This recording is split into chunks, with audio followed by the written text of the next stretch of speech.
Assalamualaikum warahmatullahi wabarakatuh. Nama saya Putri Tias Mawati, kelas 11 MIPA 3, nomor absen 18. Di sini saya akan menjawab soal dari Pak Joko. Nomor 1.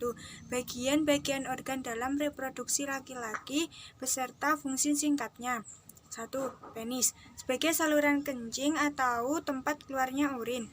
2. Skrotum untuk uji suhu sesuai untuk memproduksi sperma dan terdapat 2 buah testis dari skrotum.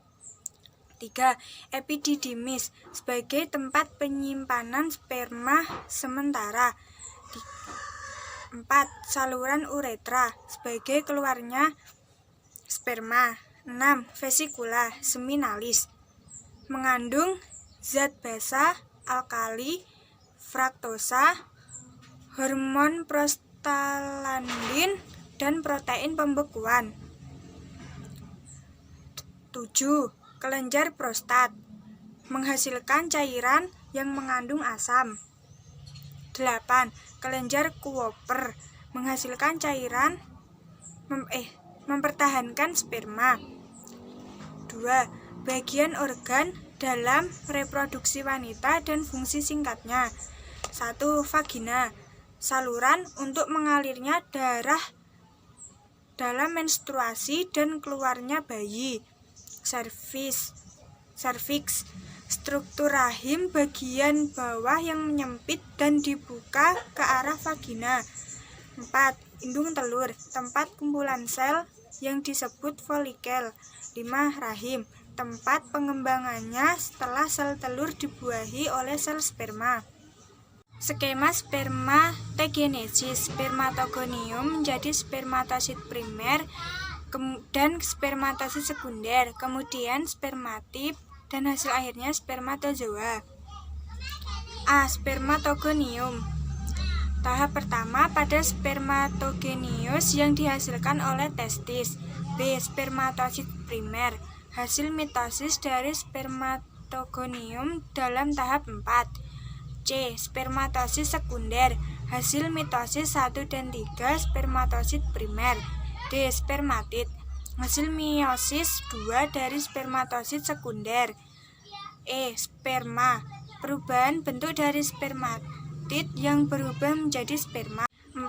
Skema oogenesis. Oogonium menjadi oosit primer dan oosit sekunder. Kemudian ootit dari 3 sel polosit berubah menjadi ovum. Oogonium.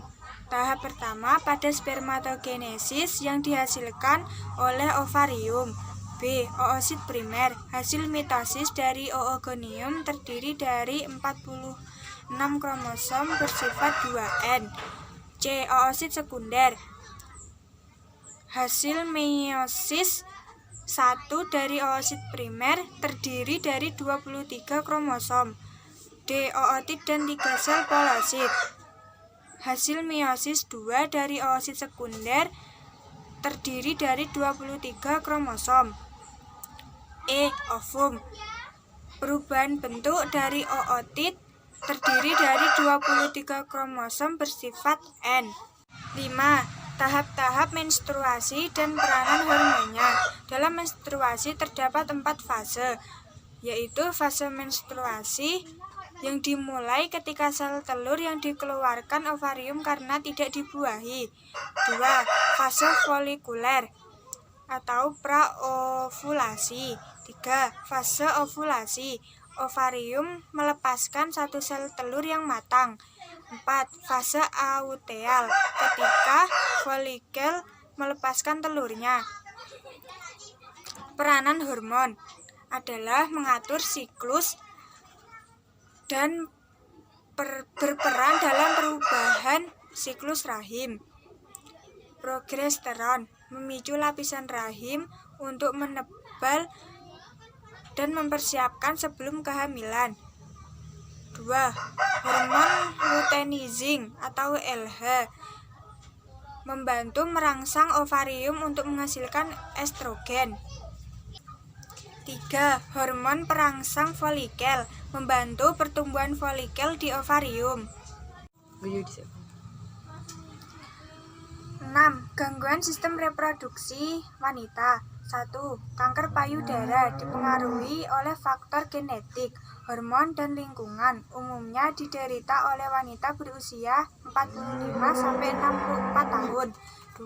Kanker vagina atau kanker serviks biasanya disebabkan oleh infeksi virus, terjadi pertumbuhan sel abnormal pada lapisan epitel mulut rahim. 3. Penyempitan tuba falopi menghalangi jalan masuknya sperma sehingga sulit mendapatkan keturunan disebabkan oleh faktor genetik dan infeksi kuman. Yang kedua, gangguan sistem reproduksi pada pria. 1. Kanker penis biasanya terjadi pada yang tidak dikitan sehingga terjadi penimbunan sekresi kental di bawah preposium. 2. Uretritis atau radang uretra dan epididymitis radang epididymis disebabkan oleh mikroorganisme Neisseria gonorrhoeae yang ditularkan melalui hubungan seksual. 3. Prostatis radang kelenjar prostat mengakibatkan pembengkakan sehingga menimbulkan rasa nyeri dan kesulitan berkemih. 7. Jenis-jenis kekebalan tubuh dan cara mendapatkannya dibagi menjadi 2 jenis, yaitu kekebalan aktif dan kekebalan pasif. 1.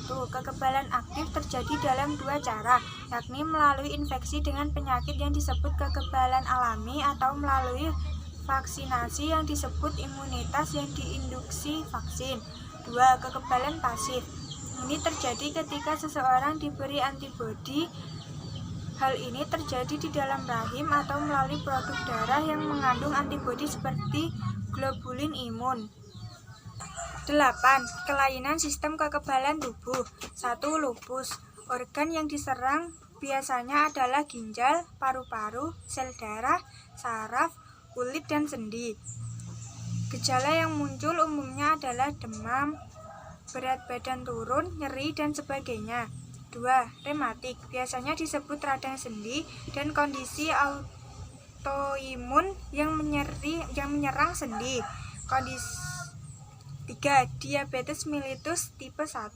Penyakit ini terjadi karena sistem imun menyerang dan menghancurkan sel penghasil insulin dan pankreas. Cukup sekian dari saya. Wassalamualaikum warahmatullahi wabarakatuh.